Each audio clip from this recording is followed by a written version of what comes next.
नमस्कार श्रोते हो, रेडिओ जयंतच्या आनंदी कट्ट्यावर मी अनुराधा आपण सर्वांचं मनपूर्वक स्वागत करते. श्रोते हो, पेराल ते उगवेल हा नियम जसा निसर्गाच्या बाबतीत आहे ना, तसंच आपल्या संस्काराच्या बाबतीत सुद्धा आहेच. आपण जे संस्कार येणाऱ्या पिढीला देऊ तेच त्यांच्यात रुजतील आणि त्या संस्काराप्रमाणेच ते पुढे भविष्यात वागतील. हे खरंच याच विषयी आहे आजचा आनंदी कट्टा. हा विचार मांडलाय धनश्री निवास यांनी. ऐकूया. सकाळी सकाळी आजीचा आवाज ऐकून माझघरात झोपलेल्या मीराला जाग आली. देवघरात आजी लादी पुसून घेत एकीकडे ओव्या म्हणत होती. मीरा पांघरून तसंच गुंडावून ऐकत बसली. आजीच्या गोड आवाजात ओव्या ऐकणं तिला फार आवडायचं. अगदी निर्मळ भावानं आजी ओव्या म्हणायची. सकाळी उठून आंघोळ झाली की आजीची सुरुवात व्हायची ती देवपूजा होऊन तुळशीला पाणी घालून होईपर्यंत तिचं काही ना काहीतरी म्हणणं सुरूच असायचं. स्तोत्र, ओव्या, भूपाळ्या, थोडक्यात देवाचं नाव येईल ना असं काही. मीरा लहानपणापासूनच हे बघत आली होती. कोकणातल्या आपल्या या आडगावात यायला तिला ओढ लावणारं तिची आजी हे एक फार महत्त्वाचं कारण होतं. अशी सुंदर आणि प्रसन्न सकाळ तिला फार फार आवडायची. आज एवढी मोठी होऊन सॉफ्टवेअर इंजिनियर झाली तरी तिची ओढ कमी झाली नव्हती.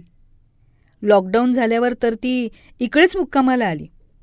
सुदैवानं गावात आता वायफायसुद्धा आलंय, त्यामुळे तिच्या वर्क फ्रॉम होमला काहीही अडथळा नव्हता. उलट तिला गावात आणखीन छान वाटत होतं. आजीनं तिला उठायला हाक मारली आणि आजी मागच्या दारी तुळशीला पाणी घालायला गेली. मग आजीपाठोपाठ मीरा पण गेली. आजीच्या ओव्या सुरूच होत्या. पहिली माझी ओवी, पहिला माझा नेम, तुळशी खाली राम, पोथी वाचे, राम राम म्हणूनी राम हृदयात, लक्ष मोती करंड्यात वागविले, माझ्या अंगणात सांडला दूध भात, जेवतो रघुनाथ अयोध्येचा. मीरा आजीकडे बघत होती. आजी रामनामात अगदी गुंग झाली होती. मीरानं लक्ष दिलं तेव्हा तिला जाणवलं आजीला ना इतर देवांपेक्षा राम जास्त प्रिय आहे. इतका की अयोध्येचा राजा असलेला राम तिच्या घरी साधा दूधभात सुद्धा जेवतो. मीराला फार आवडायचं आजीचं असं गुंग होऊन जाणं. एकीकडे आजी आता पुढच्या ओव्या म्हणत रामायणात गेली होती.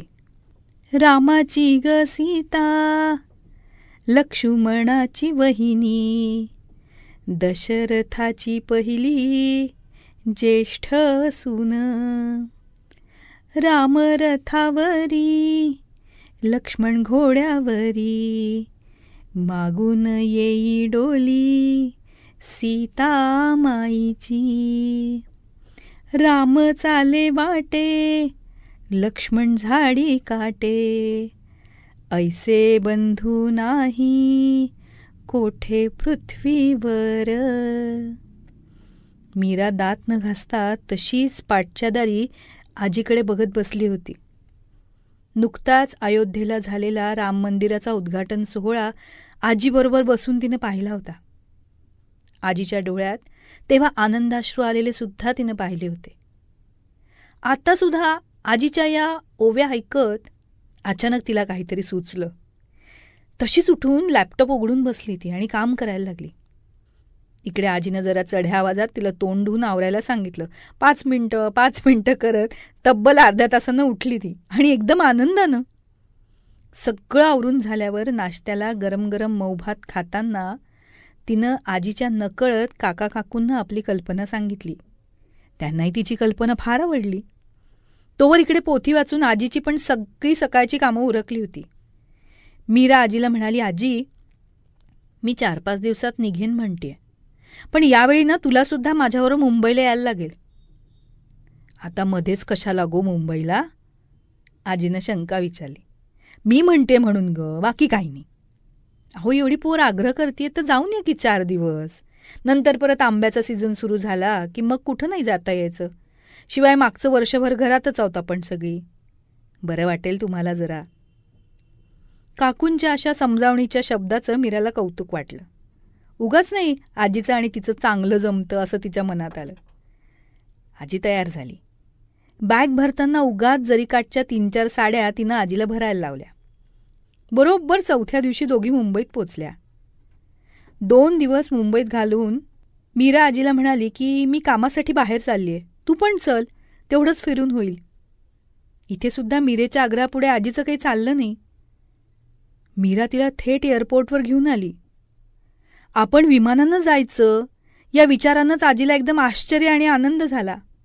तिचा तो फुललेला चेहरा पाहून मीरासुद्धा खुश होती. आजीचे कितीतरी फोटो काढत होती ती. मध्येच सेल्फीसुद्धा घेत होती. आजीचा पहिला विमान प्रवास. वाटेत आजीनं 10 वेळा विचारलं, कुठे जातोय गो आपण मीरा? तर मीरा हसून एकच उत्तर देत होती, अगं धीर धर की जरा, कळेल ना पोचल्यावर. शेवटी विमान खाली उतरलं आणि एअरपोर्टवर नाव आजीनं वाचलं, अयोध्या. आता मात्र आजीचे डोळे भरून आले. मीरा आजीला घेऊन अयोध्येला आली होती. दोघी हॉटेलवर पोचल्या. बॅग ठेवल्या, मात्र आजीला आता धीर धरवे ना. दोघी छान साडी नेसून तयार झाल्या. मीरानं सुद्धा साडी नेसली. आजीला कौतुक वाटलं. दोघी मंदिराच्या प्रवेशद्वारापाशी गेल्या. मीरा आजीसाठी व्हीलचेअर घेत होती, पण आजीनं ठाम नकार दिला. माझा राम पाठीशी असताना मला नाही गरज याची. दोघी चालत आत गेल्या आणि समोर त्या रामलल्लाच्या मूर्तीकडे आजी एकटक बघू लागली. तिचे डोळे भरून वाहू लागले. कधी स्वप्नात सुद्धा तिनं पाहिलं नव्हतं की आपण प्रत्यक्ष ही मूर्ती बघू. रामराया, तूच नातीला चांगली बुद्धी दिली बघ. ती मला तुझ्या पायाशी घेऊन आली. मीरा आजीला थोपटत राहिली. सुदैवानं गर्दी नसल्यानं कुणी पुढे चला पुढे चला म्हणून सांगितलं नाही. छान दर्शन झालं, प्रसाद मिळाला. आजी भारावून गेल्यासारखी होती. आजीनं मीराला मिठीच मारली. पोरी, खरंच गो आजीला ओळखलंस तू. मला कधी वाटलं नव्हतं एवढ्या लांब मला कोणी घेऊन येईल, आणि ते पण विमानानं. बराच खर्च झालास, पण रामाला पाहिलं ना धन्य झाले हो. आजी मी कुठं काय केलंय ग? अगं लहानपणापासून तू केलेले संस्कार आहेत ना, मग तुझ्यासाठी आम्ही हे करणारच. आणि खर्च म्हणशील तर मी कमवते ना आता. मग माझ्या आजीसाठी मी खर्च केला तर बिघडलं कुठे? तू माझ्यासाठी जे लहानपणापासून केलंस ना त्याची परतफेड कशानं तरी होईल का ग? मी तुझी लाडकी नात आहे ना. आजीला आपल्या नातीचा अभिमान वाटला. जे पेराल ते उगवतं असं म्हणतात, ते काही खोटं नाही. आदर्शांचा आदर्श राम, एक वचनी हा देव महान. श्रीराम जय राम जय जय राम, श्रीराम जय राम जय जय राम, श्रीराम जय राम जय जय राम, श्रीराम जय राम जय जय राम, श्रीराम जय राम जय जय राम, श्रीराम जय राम